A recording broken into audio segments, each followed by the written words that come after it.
Hey there everybody, Eric from Outer Limitless coming at you today with another knife video. Now in today's video we're going to talk about how I select my chopper. What it is about a knife that I enjoy in the chopping class of knives. Now I realize that choppers aren't for everybody. There's a lot of people that don't necessarily even believe in this blade class, but I personally do very much like myself a nice chopper. And as we go through these, you'll see that some of these knives are definitely in the chopping class. Some of them are starting to fall out of that class, but I figured they're on the border, so we might as well discuss it. Here we have the Kershaw Camp 14, ESEE Junglas, Ontario RTAK II. This is the top Strike Eagle 111, the Ontario SP53. This is the Spyderco Hossom Forester, the Kbar BK9 Moses Bowie. Here we have the Becker BK7, CFK Falconer. This is the Condor Moonshiner, Becker BK9. This is the Spyderco Hossom Forager, the 511 CFK7, and the Kbar Potbelly. Now this Kershaw Camp 14 is the first chopping blade that I owned. It is made out of 65 MN steel, which I've had really good luck with on this particular blade. I mean, for the work that I've done with it, it is held up quite nicely. It takes a wicked edge. I mean, just really nice sharp edge. You can see I added myself a finger choil, and this was originally a coated blade, which I stripped and then I somewhat blued it just to maintain the overall quality and characteristics that I wanted on this particular knife. The handle for the most part is pretty comfortable. It does have a couple of guards that for me I could really do without the upper guard. The lower guard definitely does make sense. I added a little bit of a paracord handle just to help me with some grip, and overall the grip that you see here is pretty comfortable. This is a full tang knife, but it is totally encapsulated in this rubberized handle. So overall, it is pretty comfortable, has a pretty decent balance, and I'll tell you, this thing can certainly chop. The ESEE Junglas, most of you are probably, if you're watching this video, you're not a stranger to this knife. You've seen it before, you've seen plenty of videos on it. This should be a staple in most people's collection. If you believe in a chopper, you should definitely have yourself a Junglas. Overall, 1095 steel is excellent from ESEE. I'm a big fan of ESEE blades. They've always performed well for me, and I've never had as much of a little even flaw in a single blade, so very nice. You can see I stripped the coating and I added myself a little camouflage patina to help protect the knife. Overall, I think it has a pretty nice look. I like these handles. They are definitely comfortable, and that full tang you can see all the way through to the back of the knife. In a very similar fashion, this is the Ontario RTAK II. These are almost brother and sister knives in a lot of ways, and you'll see a lot of people that compare and contrast them. I am overall a fan of Ontario, but I find that their handles tend to be a little more blocky and don't fit my hands quite as nicely as the ESEE's. And you can see that there, where there is just that similarity yet difference at the same time. The reason why I naturally gravitate towards the RTAK II is because it has an integrated finger choil right in that blade. So it's pretty nice in that regard, where you can certainly choke up and get yourself to doing some slightly finer tasks. This top Strike Eagle is a blade that I've never naturally gravitated towards. I do happen to have it, but I do not use it at all. At this point in time, it's not really for me. I mean, I could see why some people would like it, but with an oversized, thick handle, I mean, you can see even in comparison to this Ontario, it is just quite a thick handle, but is short at the same time, so it's just got some weird, odd geometry going for it. The blade is real long and thin. It does not have a lot of depth, and I've really struggled to find a place for this knife. Many people really like the SP series of Ontario knives. Me personally, I like them, but at the same time, I found that this particular knife greatly hurts my hand. This little hook in the back of the handle when I'm chopping really does kind of hurt it. I thought I would naturally like this due to the sweeping belly of the knife and the ability to really hammer down on some wood. So as a chopper, this looked to me to be about the ideal shape, but where it hurts my hands, it leaves me a little bit frustrated with it. These Spyderco Hossom knives are a collector's item at this point. Now these are a stainless steel, they are not carbon steel. It is just a beautiful, interesting blade, really nothing else out there that looks like it. I really do enjoy the deep choil on this. This really sort of, I don't even know what you'd call it. I mean, where your handle is certainly higher than the bottom of the blade. You get a lot of nice clearance. This is a beautiful blade for chopping. I've had decent luck with it, although I have to admit I haven't used it quite as hard as I should try. I'm just a tad bit nervous about damaging this simply because it is so rare, extremely expensive, and hard to get your hands on. The Moses Bowie is the newest chopper to my collection. I have yet to even use it. I can't wait to get chopping on this thing. It looks to be the absolute ideal shape and size with a beautiful handle. These Becker handles are just awesome. Totally love it. This 1095 Crovan should perform extremely well. Now the knives I'm about to show you, in my opinion, kind of span between the chopper and camp knife range, but some people would consider these to be choppers, so I'm throwing them in here just for this discussion. The Becker BK7 is obviously a great knife. A lot of people truly enjoy it. For me, it's a wonderful knife. I have stripped the coating, added that sort of camo looking patina, and just overall a workhorse. The CFK Falconer is probably still considered to be in the chopping class. It is a nice blade, but at the same time I've struggled a little bit with the handle. This sort of curl in the back really crushes my pinky and hurts it when I use it. I've never really naturally gravitated too much towards this. I do overall really like the shape. I think it's a beautiful looking knife. It has nice details, and the steel is decent quality, so apart from the handle really hurting my hands, it is otherwise a pretty nice little knife. And of course, when I say little, I'm kind of joking, but it is totally dwarfed by some of these larger choppers. The Condor Moonshiner is a knife that I am totally digging. I've got my hands on this thing, and since I've had it, I've definitely enjoyed it. I haven't put a ton of extensive field use into it yet, but at the same time, the little bit that I've used it, I have truly enjoyed it. Now, in a similar fashion to some of these other knives, this does have a little bit of a hook on the back side, but it is not nearly as sharp of a hook, and where it's wood, I feel as though it doesn't quite hurt my hands as much as some of the other synthetic materials. The Becker BK9 is definitely a blade that to me is right at the verge between your chopper and your camp knife. This to me is the size range that kind of spans between the two. So in that regard, I feel like a BK9 is kind of more of a do-all, one-tool solution. And so for me, this has been just a wonderful blade. I would love to see Becker make a version with a finger choil. I did cut one into this, and you'll see that in some of my prior videos that I had done some work to this. But at the same time, this stock is not thick through the entire choil area, so it is very thin on your finger, and it can kind of wear on it. But other than that, the BK9 is just a beautiful blade. These awesome Becker handles, the overall shape. Obviously, I added micarta. I also stripped the coating and added a patina. Here you see the Hossom Forager. This is a smaller knife than the Forester. You can see just that Forester is a little bit bigger. Now this is sort of more towards your camp size versus a chopper, but it is certainly capable of doing the chopping work. It has that same sort of geometry with the finger choil, and then that sort of handle that's up higher than the blade, giving you beautiful clearance while you're doing those chopping tasks. Now the 511 CFK7 I pretty much just added here because it has been recently tested. I did a bunch of testing on this a little while back. Solid in terms of the overall chopping capability.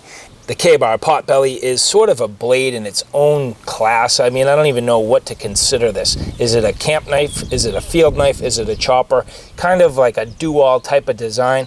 So I did include it in this particular instance. Now I have used this for chopping. It works reasonably well, and so I thought we'd do a little bit of chopping with it again today.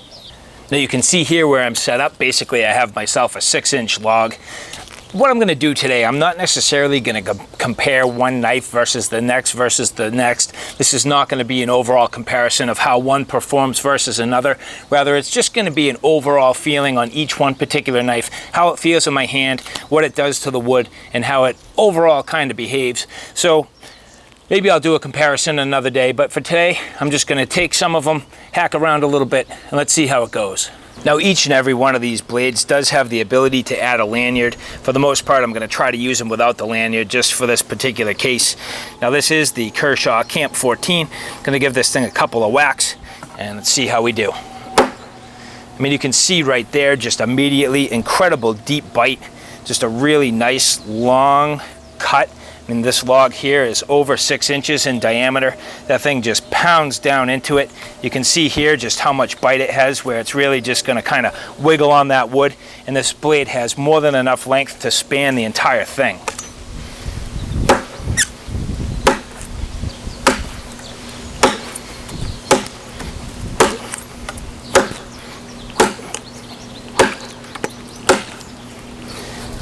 Nice large chunks of wood, nice deep bite, clean cuts, and definitely comfortable. This handle does add just a tiny little bit of roughness, so after a while it would probably bug me, but I mean, I could certainly work for quite a while before it would even become a problem.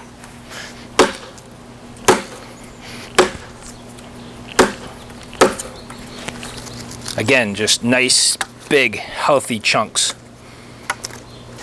Now let's just go to a couple of the blades that you're probably the most familiar with. Here we have the ESEE Junglas. Again, I'm not necessarily going to use the lanyard, so I have all the same sort of look and feel on each one of these, and just a kind of natural grip on this handle. Good solid whack, but at the same time, not nearly the same bite that I have on that Camp 14. I'm telling you, I can get that Camp 14 ridiculously sharp. I mean, this is definitely a nice clean cut pounding down through.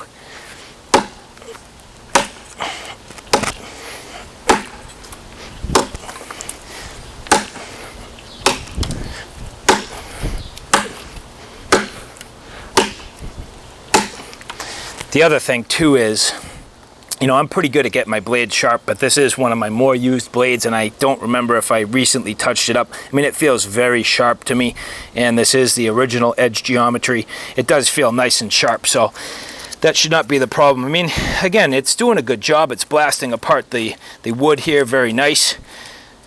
Good strong edge. I'm not going to ever cause any damage.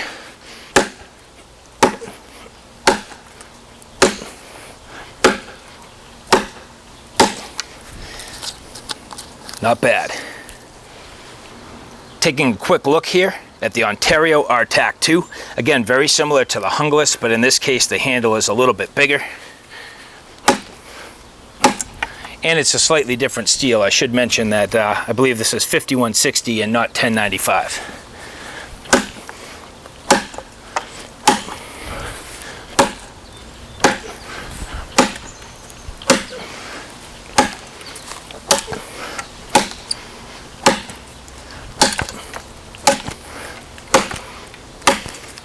Some good, nice quality blows, nice healthy chunks of wood. Feels pretty good in my hand. I don't find that I'm re-gripping too much on this. You know, it tends to slide just a tiny bit. These are a little bit slick, even though they're micarta, but at the same time, feels good in the hand. Obviously, a lanyard is a smart thing to do, but as I mentioned, I'm intentionally not using it, and just so I can give you that overall impression. But definitely a nice quality blade, and I do enjoy this quite a bit. Now here's the Ontario SP53. This is a 1/4 inch thick. Up till now, the rest of them have all been 3/16 of an inch. This one is a 1/4 inch, has that big deep belly on it, so this should be really good at chopping. But as I mentioned, the place that it really bothers me is that this hook in the back really does crush my pinky. So as I grip here, I mean, good solid whacks. This is actually, next to that Kershaw, it's probably the second best chopper that I have, but it just hurts. I mean, you can hear how loud that thing hits. Just a real solid whack.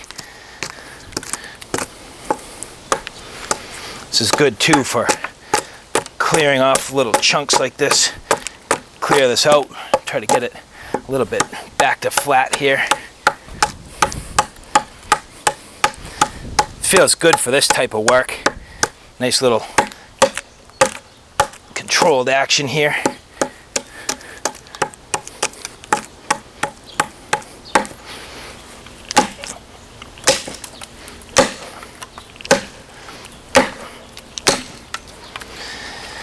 Not bad, but just like I said, my pinky here is just seriously taking some abuse.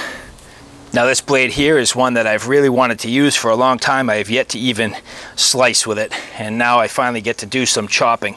This is the Moses BK9.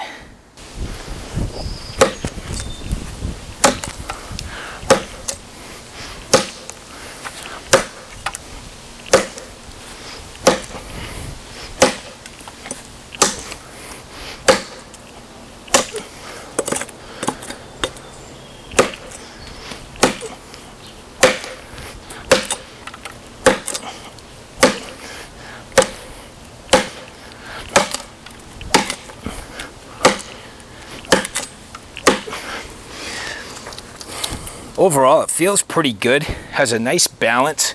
I think my pinky's just taking damage from that Ontario.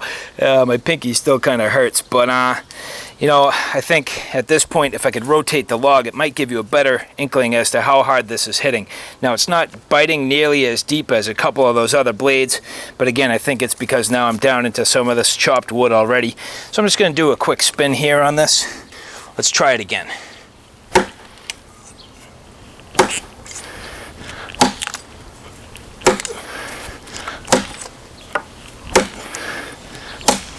Better look there at some of these chunks.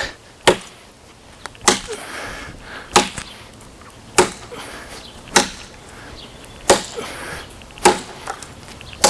mean, definitely doing some great work hogging that stuff out. Feels pretty good. Nice weight in the hand.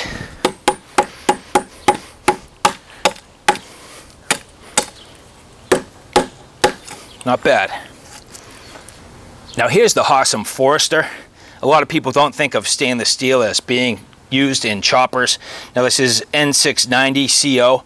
This is Italian steel, stainless steel. Again, this is a Spyderco Forester. There are other sizes available in this knife, but this is the largest one. Let's just do a little bit of chopping here. Overall, let me get this lanyard kind of out of my way. This has a nice big belly on it. Definitely hits pretty hard.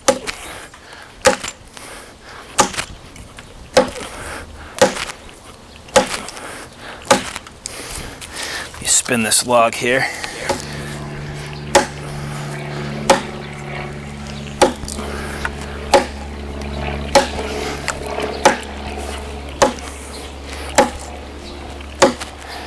Now I can tell you this does not necessarily feel as though it bites quite as deep as some of those other blades. This has a factory ground convex edge on that secondary bevel. It's not quite as sharp as some of those like flat ground knives that goes down into more of, it's not a chisel point, but you know, just a flat V grind. Now I can tell you that this has a little bit of this like back hook problem where it ends up basically crushing my pinky, and so this does hurt a little bit in those chopping tasks, which is a shame because that's kind of, in my opinion, more what a knife this size would be truly intended for. Now moving on here, this is that top Strike Eagle. Again, it's a knife that I've never been really truly comfortable with.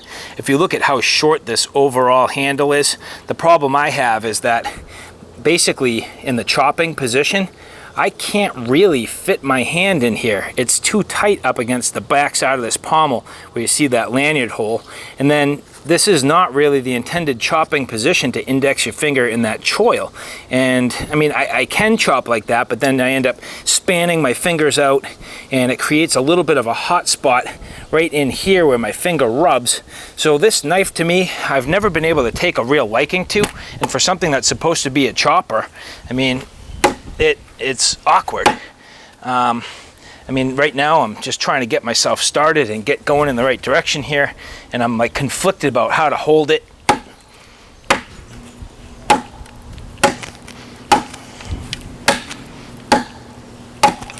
I mean, ultimately I'm finding that this is truly the chopping grip, but this jimping here is just rubbing hard into my palm. I mean, you've seen it. What did I take? 5 swings on this, 6 swings? It's already starting to hurt my hands. So now I'm going to try to grip it like this, and I don't know.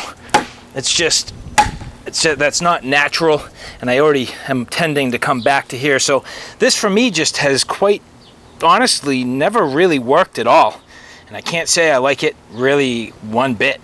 Now we're going to start taking a little look at some of these slightly smaller knives. Again, this is getting more towards the camp size knife, but this Condor Moonshiner is definitely spanning the two. It's a nice size blade, has nice quality geometry.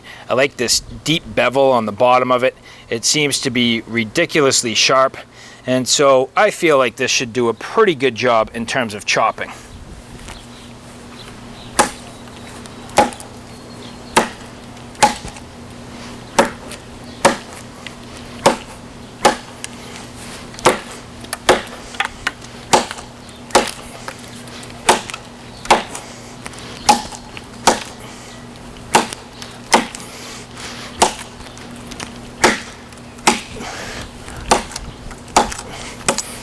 I mean, if you look at that, I mean, that overall felt pretty good in my hand.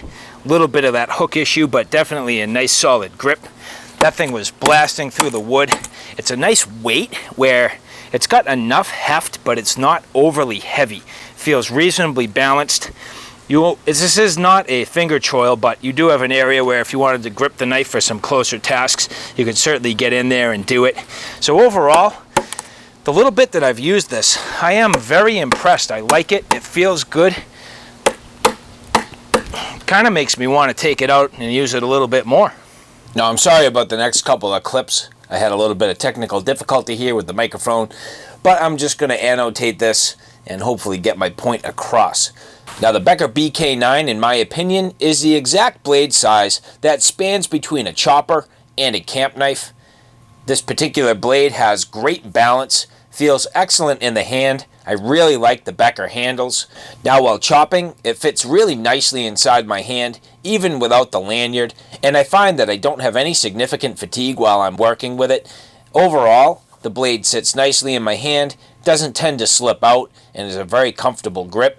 I don't find that with this blade I'm repositioning my hand all that often, and I can work for a significant amount of time.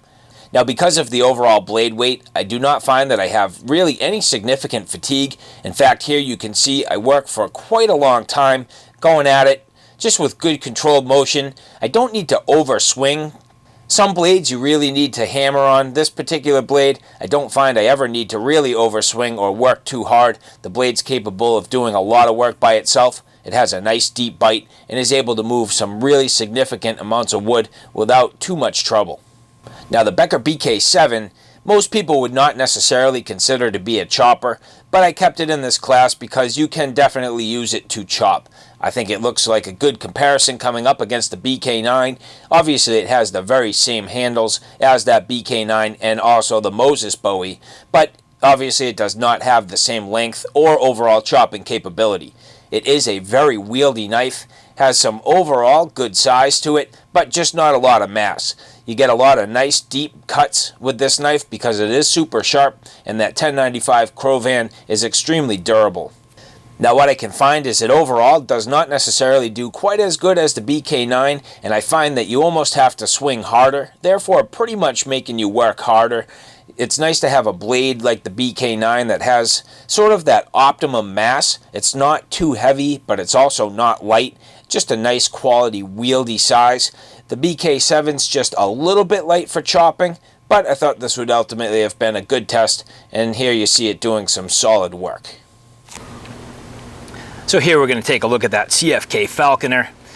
Again, a knife that I overall really like the shape and size. I think this is a nice size knife, basically spanning kind of between the camp knife and the chopping genre, but unfortunately for me, similar to some of those other knives, that really hard pronounced hook really does overall hurt my finger. In terms of its chopping capability, and you can hear that really hard thwack.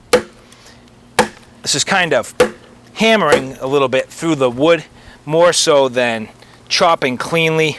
And the edge is not super refined. It's decent, but not super refined. And again, I mean, this is just absolutely crushing my pinky, just absolutely crushing it. And so I'm not even going to chop anymore because that, quite frankly, just hurts. Now, the next blade I kind of had up in the lineup was that Spyderco Hossom Forager. I am not going to use that to chop today, but moving forward, I am going to take a quick look at this 511 CFK7.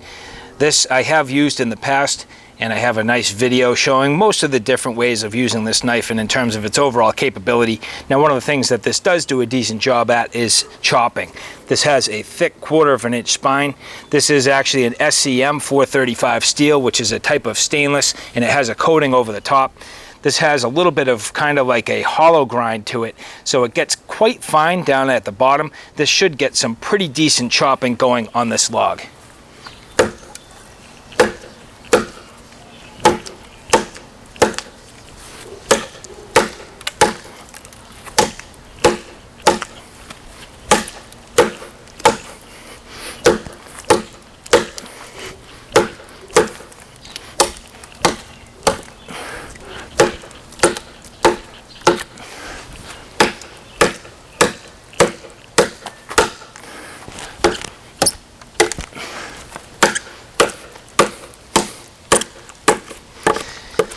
And as you could see there, some pretty nice chunks of wood come flying off. Now what I can tell you is that the texture on these plastic handles does hurt my hand a bit.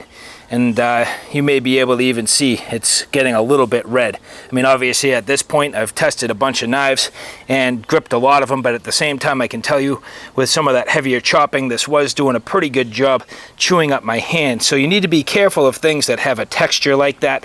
But at the same time, where this is more intended to be a camp knife, maybe chopping is not your sort of largest portion of duty you're going to be using this for. So if you're doing some light chopping here and there, I mean, you can see this will do a pretty nice job.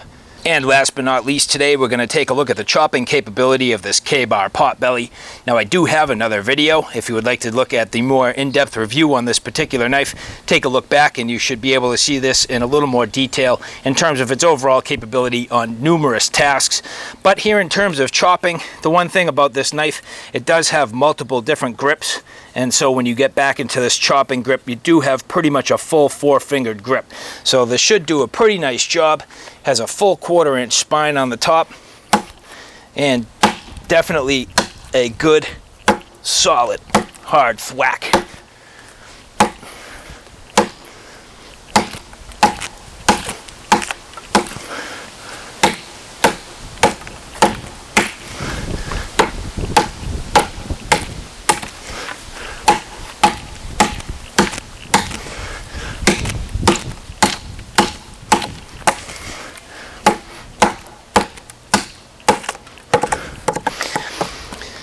So overall there you are able to see that this was taking some nice sized chunks of wood out. This had a pretty hard hit. I can tell you that without any significant area in the back to index your hand, you really do want to have a lanyard. Now again, pointing out the fact that none of my tests today did use a lanyard, so obviously they were all kind of apples and apples in that regard. I did find in that test I had to re-grip just a little bit between some of the swings, but not a big deal. Overall, I feel like this performed very well as a chopper, even though it's more of a knife in the, I'd say, camp knife classification in terms of size. So all in all, that was pretty cool. I mean, definitely a look at a whole bunch of different blades, different shapes, different steels, different handles, obviously different lengths and weights, and so many different aspects that go into each one of these. It's really hard to say for sure what, if I had to pick only one, I would pick. But I do need to say that, you know, some of the blades, even though they are an intended chopper, they really were lacking in a couple of ways. I mean, any of the blades that had sort of that like hard hook issue on the back sort of really bothered my finger. You know, I think that something with a little more of a flare versus a hook would probably work better, do a little bit less in terms of crushing. And you know, it's not every day that you're going to be chopping, but the reality is for me, you know, when I want to do some chopping, that's why I have these blades. I mean, I need it for my specific purposes, and really when I want to chop, or I do want to chop. And so, you know, getting a little further into it, some of them certainly performed overall a little bit better than others. Some of them were more smashing the wood. Others were getting a real nice deep bite. I found that some, just because it had a thicker spine or a little more weight, didn't necessarily mean that it did a better job chopping. To be honest with you, one of the ones that I think really performed the best was this Condor Moonshiner. Just a really nice sharp blade, did a great job with the ability to really sort of cut deep and bite into that wood. It was light enough that I was able to work without any sort of fatigue. Has a little bit of that hook issue going in the back, but at the same time didn't really bother me. I mean, I keep coming back to it, but overall one of my all-time favorite blades is the BK9. And for more and more reasons, I just keep finding that this performs and outperforms other blades in terms of chopping, in terms of wieldability, even slicing tasks. I mean, I'm not going to say this is going to outperform a bushcraft knife when it comes to finer detailed work. Absolutely not. But, you know, for me right now with the chopping and you know, larger, heavier tasks, it was great. The by far, hands down, sharpest and best chopping knife that I have in this category is this Kershaw Camp 14. You know, it's not as nice of a steel or as nice of a blade as any of the others, but the overall size, the length, and how absolutely ridiculously razor sharp I can get this. I mean, that particular steel and this knife, I can just get sharper than almost any other knife I have, just for some reason. I don't know if it's just the way that the steel is, or my luck, my technique, the size of it, whatever it is. I mean, I can just get this thing super sharp, and it does just an amazing job at chopping.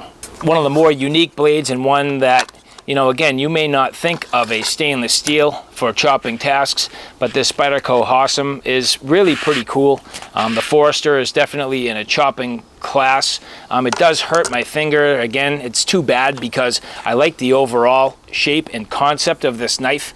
You know, the overall concept is really cool. I could feel this ultimately being sort of one of the closer to a one tool option style blades, or maybe even that Forager, which is just a little bit shorter.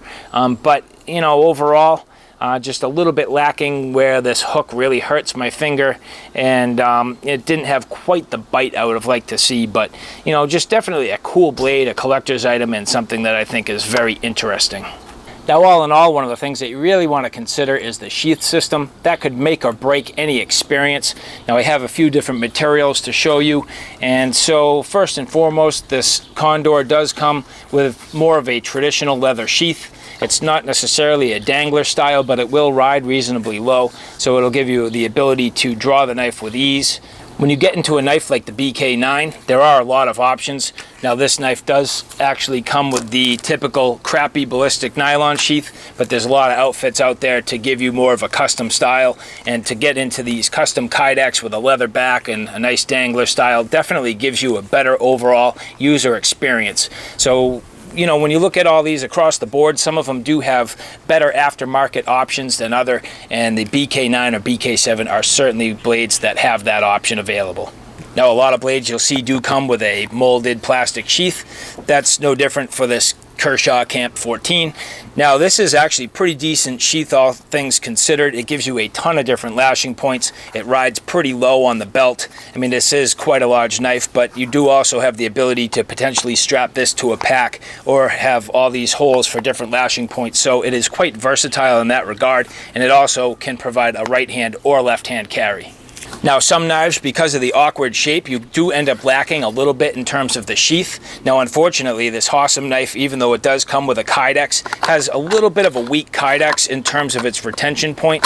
You'll see here, I mean, it has a nice solid click, but at the same time, I don't think I would trust this if I was carrying it in any sort of like a semi-aggressive situation. I'd pretty much want to make sure that I have this thing locked down inside a pack, or at least set cinched down someplace so it's really secure. I guess in a way, if you wanted to, you could probably add an additional retention strap to this, but just the overall shape and size and sheath system and the carry system really needs to be addressed to make sure that you have a good overall quality user experience. So now, just to wrap things up, obviously you saw a whole bunch of different knives, different shapes, sizes, handle materials, different grips.